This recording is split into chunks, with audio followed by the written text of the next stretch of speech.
Hello everyone, this is Deepak Verma and I welcome you all to my YouTube channel Education Leopard. So guys, अगर आपने अभी तक ये channel subscribe नहीं किया है तो प्लीज़ इसे सब्सक्राइब कीजिए और साथ ही साथ बेल आइकन को भी दबाइए ताकि हमारे द्वारा बनाई जाने वाली सभी वीडियोस आप तक सबसे पहले पहुंचे। आज हम बात करने वाले हैं हर्बर्ट जॉर्ज वेल्स के एक बहुत ही बेहतरीन चैप्टर के बारे में जिसका नाम है फुटप्रिंट्स विदाउट फीट। अब 10th क्लास सीबीएसई के स्टूडेंट्स कहेंगे कि ये तो हमारी बुक का नाम है, लेकिन नहीं, ये बुक का नाम तो है ही है और साथ ही साथ इसी बुक के अंदर फुटप्रिंट्स विदाउट फीट जो हमारी बुक नंबर 2 है सीबीएसई क्लास 10th में, उसका चैप्टर नंबर 5 है footprints without feet. And this chapter is written by Herbert George Wells यानी कि H.G. वेल्स, जिनका हमें नाम बताया गया है राइटर का। सो दोस्तों, सबसे पहले हम राइटर के बारे में बात करेंगे। तो दोस्तों, हर्बर्ट जॉर्ज वेल्स का जन्म हुआ था 21 सितंबर 1866 में और इनकी डेथ हुई थी 13 अगस्त 1946 को। He was an English writer, ये एक इंग्लिश राइटर थे और काफ़ी अलग अलग टाइप्स के यानी कि अलग अलग जॉनर के इन्होंने काफ़ी चीज़ें लिखी हैं, जैसे नॉवेल्स हो गई, शॉर्ट स्टोरीज़ होगी, मतलब लिटरेचर में काफ़ी बड़ा इनका योगदान रहा है। सोशल कमेंट्री, सोशल सटायर यानी कि सोसाइटी में होने वाली बुरे चीज़ों के बारे में इन्होंने लिखा, सटायर हिंदी में जिसको हम कटाक्ष बोलते हैं। बायोग्राफी लिखी है इन्होंने, अपनी ऑटोबायोग्राफी लिखी है। रिक्रिएशनल वॉर गेम्स के ऊपर भी इन्होंने 2 बुक्स लिखी हैं। He is now best remembered for his science fiction novels and is often called the father of science fiction along with the Jules Verne and Hugo Gernsback. ये बहुत ही important 2 इनकी writings हुई हैं जो कि साई-फाई हैं, जिनको हम साइंस और फिक्शन बोल देते हैं। साइंस और फिक्शन जब मिक्स होते हैं तो they are called sci-fi in a short form. So अब आज जिस चैप्टर के बारे में हम बात कर रहे हैं that is footprints without feet. इस चैप्टर के बारे में एक बहुत ही इंटरेस्टिंग चीज़ है दोस्तों, जो मैं आप सबके साथ शेयर करना चाहूँगा। ये चैप्टर बेसिकली एक छोटा सा पार्ट है जो हमें 10th क्लास सीबीएसई में आया है, लेकिन असल में H.G. वेल्स ने एक नॉवल लिखी थी जिसका नाम था द इनविजिबल मैन। तो जो ये नॉवल थी द इनविजिबल मैन, इसका जो मेन कैरेक्टर है, या हम ये कहें कि एंटैगनिस्ट है, because he is not a hero, ये प्रोटैगनिस्ट नहीं है, पॉजिटिव कैरेक्टर नहीं है, एंटैगनिस्ट है। दैट उसका नाम था Griffin. He was a scientist और वो काफ़ी बार ट्राई करता है अपने मतलब करियर के अंदर कि एक वो ड्रग बना सके, एक ऐसी दवाई बना सके, कोई ऐसी दवाई जिसको वो खाने के बाद पूरी तरह से इनविजिबल हो जाए, मतलब वो किसी को दिखे ही ना। He was first noticed by 2 boys in the staircase of a house where they could just see his footsteps and started following it. अब होता क्या है, जो ये चैप्टर है स्पेसिफिकली अगर हम इसी चैप्टर की बात करें तो ये चैप्टर, जैसे मैंने आपको बताया कि नॉवल में से एक पार्ट लिया गया है। तो इस चैप्टर की शुरुआत में हमें दिखाया जाता है कि जो ग्रिफिन था यानी कि जो साइंटिस्ट था, उसने ये दवाई निगल ली थी और ये दवाई ये डिस्कवर कर ली थी ऑब्वियसली इसने, जिससे ये अपने आप को इनविजिबल कर सकता था पूरी तरह से। तो 2 बच्चे होते हैं, टीनेजर होते हैं, वो सबसे पहले इसके फुटस्टेप्स को देखते हैं। तो जो ये 2 लड़के थे, जो ये टीनेजर थे, ये अब देख तो सकते नहीं थे बिकॉज ग्रिफिन वॉज इनविजिबल, और वो सिर्फ ये फुट स्टेप्स देख रहे थे कि ये जो फुट प्रिंट्स पड़ रहे हैं ये किसके हैं। एंड दे वर एक तरह से वो वरिड भी होते हैं और एक तरह से फैस्किनेट भी करते हैं उनको, और वो साथ के साथ क्या करते हैं, वो दोनों लड़के फॉलो करना स्टार्ट कर देते हैं इन्हीं फुट प्रिंट्स को। They follow it until the footsteps are fainter and can not be seen. वो तब तक फॉलो करते रहते हैं जब तक वो थोड़े पैरों के निशान हल्के नहीं हो जाते और पूरी तरह से गायब नहीं हो जाते। First as he is feeling cold he enters a mall for some warmth.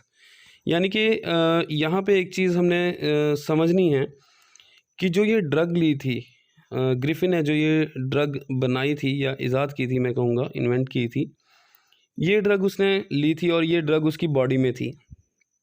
तो उसकी जो बॉडी थी वो तो पूरी तरह इनविजिबल थी, लेकिन उसके जो क्लोथ्स थे वो इनविजिबल नहीं हो सकते थे बिकॉज उसने कपड़ों को तो दवाई दी नहीं थी ना, और ना ही कपड़े दवाई ले सकते थे।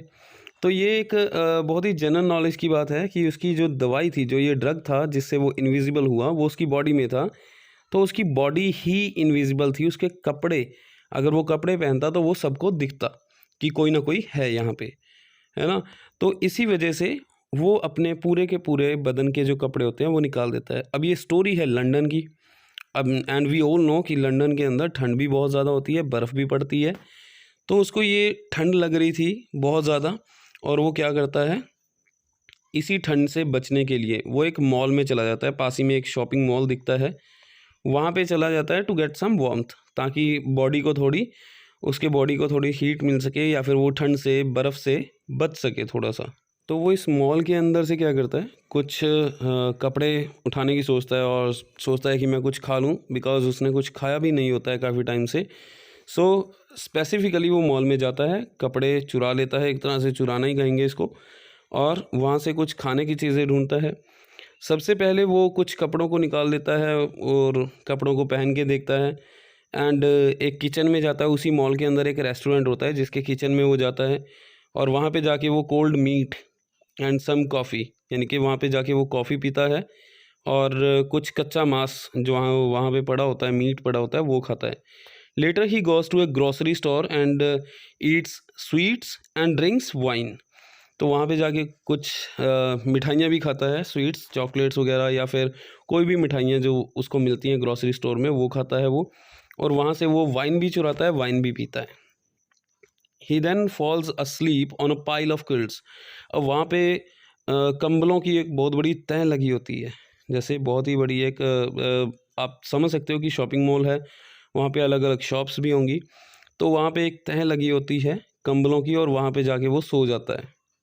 अब मॉर्निंग में दोस्तों उसकी आँख खुलती है, तो वो देखता है कि वहाँ पे स्टोर असिस्टेंट्स भी आ चुके हैं, and they had seen him and they had started chasing him. अब वो उसके पीछे पड़ जाते हैं, बिकॉज ये कपड़ों में होता है, तो दे फाइंड कि हाँ यहाँ पे कोई ना कोई है।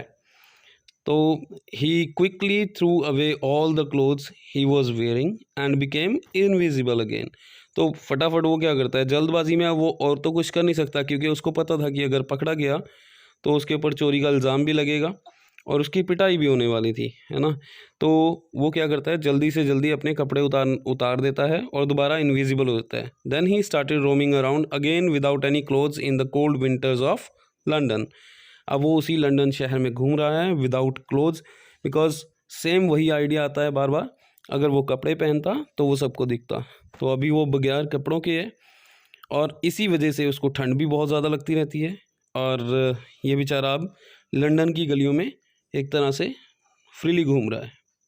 अब जैसा कि हम जानते हैं कि Griffin was not a normal person, he was a scientist before.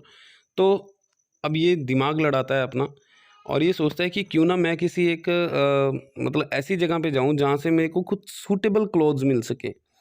तो he then decides to steal clothes from a theatre company. तो यहाँ से स्टीलिंग करने की, यानी कि यहाँ से चोरी करने की सोचता है कि एक थिएटर कंपनी में जाता हूँ। As he knew he would get something there to cover his face as well, because वो अगर कोट पैंट पहनता था, यानी कि सूट पहनता था, तो ऑब्वियसली ऊपर हैट ले लेता था और उसका फेस जो कि दिखता नहीं था, तो लोग उसको देख के भी डरते या फिर पहचान लेते कि कुछ ना कुछ गड़बड़ है यहाँ पे। So he then steals bandages for his face, dark glasses, false nose and a hat for covering himself. अब थिएटर कंपनी से ये सारे कपड़े चुराने के बाद वो एक शॉपकीपर के पास जाता है, वहाँ से सारे पैसे उसके बेचारे के चुरा लेता है और उसको मारता भी है। Soon he realizes that London is too crowded to live like this, and he decides that he would go to a remote village. अब ये बहुत ही इम्पोर्टेंट स्टेप है उसके द्वारा लिए जाने वाला, और मैं कहूँगा कि इस स्टोरी का टर्निंग पॉइंट भी है, बिकॉज उसको पता है कि लंदन एक क्राउडेड शहर है, और वहाँ पे इस तरीके से रहना ये बहुत ही ज़्यादा मुश्किल हो सकता है उसके लिए आने वाले टाइम में। तो वो अब किसी रिमोट विलेज में जाने की सोचता है। तो दोस्तों ग्रिफिन यहाँ पर पहुँचता है एक विलेज में जिसका नाम होता है इपिंग, और इपिंग विलेज में एक विलेज के आउटस्कर्ट या विलेज के बाहर हम कह सकते हैं, उसे एक इन मिलता है। अब इन क्या है यहाँ पे, INN। मेरे ख्याल से कुछ लोगों को इसके बारे में शायद ना पता हो। इन होते हैं जैसे कोई हाईवे है या फिर कोई मेन रोड है, उसके किनारे पे बनाए गए छोटे छोटे होटल्स, जहाँ पे आपको रूम्स भी मिलते हैं, वहाँ पे रेस्टोरेंट होता है, वहाँ पे खाने पीने का पूरा इंतज़ाम होता है और ये ज़्यादा वेस्टर्न कल्चर में पाए जाते हैं। हमारे यहाँ पे अगर हम हमारे देश की इंडिया की बात करें तो हमारे यहाँ पे इन चीज़ों के लिए हम बोल देते हैं कि कोई मोटेल है, राइट। तो मोटेल्स के नाम से यहाँ पे काफ़ी ज़्यादा फेमस हुई हैं ये चीज़ें। लेकिन वेस्टर्न कल्चर में और उस टाइम की जिस टाइम की स्टोरी है, यानी कि वर्ल्ड वॉर टू के पहले का जो टाइम है और वर्ल्ड वॉर टू के कुछ समय बाद का जो टाइम है, वहाँ पे हम देखते हैं कि इन चीज़ों को इन बोला जाता था, इन जगहों को इन। तो दोस्तों जैसे ही ग्रिफिन वहाँ पे पहुँचता है, वहाँ पे अपने लिए 2 रूम्स जो कि जुड़े हुए रूम्स होते हैं, जो जॉइंट रूम होते हैं, वो बुक करता है एक इन के अंदर। और जैसे ही ये वहाँ पे पहुँचता है तो लोगों के लिए काफ़ी स्ट्रेंज होता है, एक स्ट्रेंजर की नज़र से देखते हैं, बिकॉज़ इसका देखने में जो हुलिया है वो आम लोगों जैसा नहीं होता ऑब्वियसली, बिकॉज़ इसने पूरे चेहरे के ऊपर अपने बैंडेजेस लगाई होती हैं। So, as he reaches here, it is strange for the people of Iping that a stranger with such a weird appearance, तो काफ़ी अलग, काफ़ी पेचीदा सी अपीयरेंस थी, has come to stay at in during the winter season. अब ये important क्यों है? बिकॉज विंटर सीजन में ज़्यादातर लोग घरों से बाहर नहीं निकलते हैं, we all know that. And western culture में, वेस्टर्न कंट्रीज़ के अंदर बहुत ज़्यादा ठंड पड़ती है, हम देखते हैं इस चीज़ को, और we all know that very well, right. So वहाँ पे बहुत ज़्यादा ठंड होने के कारण लोग रातों को बहुत कम निकलते हैं, तो सभी के लिए काफ़ी स्ट्रेंज था। अब होता क्या है, जैसे उसके पैसे ख़त्म होते हैं तो फिर वो क्या करता है, वैसे ही अपने कपड़े उतारता है, किसी न किसी दुकान वाले के पास जाता है, या किसी आम आदमी, कोई आदमी जा रहा है, कोई भी सड़क पे जा रहा है, कोई भी गांव के लोग हैं, उनको मारता है, उनको पीटता है और उनसे पैसे छीन लेता है। And he also hits the landlord and his wife when they try to check his room in his absence. अब होता क्या है, जब वो रूम में नहीं होता तो जो वहाँ के इनके जो मालिक थे, मिसेस हॉल उनका नाम था, वो अपने हस्बैंड के साथ आती है वो लेडी, और वो चेक करने की कोशिश करती है कि इतना वियर्ड क्यों है, and why these all the stealings are happening around in and around the village, right. उनके इन में भी हो रही थी ऐसी चोरियाँ, और उनके विलेज में भी आसपास लोगों से सुनने को मिल रहा था जब से इस स्ट्रेंजर का वहाँ पे आगमन हुआ था, मतलब जब से ये वहाँ पे आया था तब से ऐसी चोरियाँ हो रही थी। अब जैसे ही उसकी एब्सेंस के अंदर मिसेस हॉल अपने हस्बैंड के साथ आकर चेक करती हैं, तो उनको थोड़ा डाउट होता है कि ये कहीं कोई चोर तो नहीं है, या फिर कोई बहरूपिया तो नहीं है।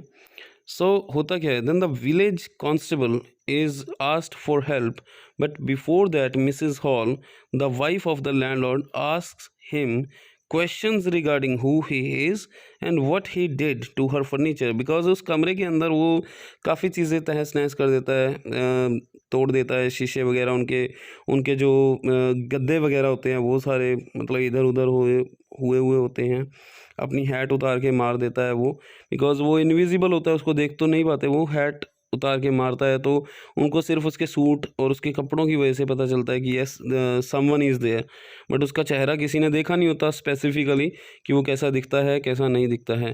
तो कहानी के अंदर यहाँ पर आकर मतलब काफ़ी ज़्यादा प्रॉब्लम हो जाती है ग्रिफिन के लिए। तो अब दोस्तों मिस्टर जेफर्स, यानी कि जो उस विलेज के, इपिंग विलेज के जो कांस्टेबल है वो भी आ जाते हैं, और कांस्टेबल आने के बाद, मिस्टर जेफर्स के आने के बाद, जो ग्रिफिन है, ग्रिफिन काफ़ी ज़्यादा फ्यूरियस हो जाता है, मतलब बहुत ज़्यादा गुस्से में आ जाता है। He decides to show her who he really is. अब वो मिसेस हॉल को मतलब मन में ठान लेता है कि अब मैं तुम्हें बताऊंगा कि मैं कौन हूँ। The people then see a headless man, and Mr. Jeffers, the constable, also finds out that he would have to arrest a man who does not have a head. So यहाँ पे काफ़ी ज़्यादा लोग डर जाते हैं एकदम से, बिकॉज जैसे ही मिस्टर जेफर आते हैं, और भी लोग होते हैं 2-4, और मिसेस हॉल और उनके हस्बैंड होते हैं, तो जैसे ही ये चीज़ ठान लेता है ना ग्रिफिन अपने मन में कि हाँ मैं दिखाऊंगा तुम्हें कि मैं क्या चीज़ हूँ, तो वो अपनी हैट उतार देता है और अपनी पट्टी खोल देता है, जो बैंडेजेस बांधी होती हैं उसने, वो खोल देता है। अब सारे के सारे लोग डर जाते हैं कि सूट है लेकिन सिर नहीं है ना। तो उन लोगों के लिए ये बहुत ही ज़्यादा अचंभित करने वाली बात होती है। इवन मिस्टर जेफर सोचते हैं कि मुझे भी एक ऐसे आदमी को अरेस्ट करना पड़ेगा जिसके धड़ के ऊपर सर नहीं है। So they are unable to catch Griffin as he removes all his clothes once again. अब वो यहाँ पे भी पकड़ा जाने वाला जब होता है, जब उसको लगता है कि काफ़ी लोग इकट्ठे हो गए हैं, तो अपने सारे के सारे कपड़े उतार देता है। And he becomes invisible again. सबको मारता है, सबको मतलब घुसे चल रहे हैं वहाँ पे पूरे, बड़े बुरे तरह से वो नॉकआउट करता है सभी को। और जिस टाइम पे मिस्टर जेफर्स उसको पकड़ने लगते हैं तो होता क्या है, it is the end of the chapter, remember that. अब यहाँ पे चैप्टर ख़त्म हो रहा है बिकॉज ये चैप्टर एक पार्ट है, जैसा मैंने आपको स्टार्टिंग में बताया था, एक पूरी नॉवल का। तो ये एक ओपन एंडेड स्टोरी है अगर हम इस चैप्टर के लिहाज से देखें। तो जैसे ही जेफर्स उसको पकड़ने लगता है तो ये जेफर्स को बहुत ज़ोर से मुक्का मारता है। जेफर्स अनकॉन्शियस होकर गिर जाता है और ये वहाँ से भाग जाता है। तो यहाँ पे हमारी स्टोरी का एंड होता है। दोस्तों कमेंट बॉक्स में ज़रूर लिखिएगा कि इसकी एक्सप्लेनेशन आपको कैसी लगी, आपको कितना समझ आया है इस एक्सप्लेनेशन को सुनने के बाद।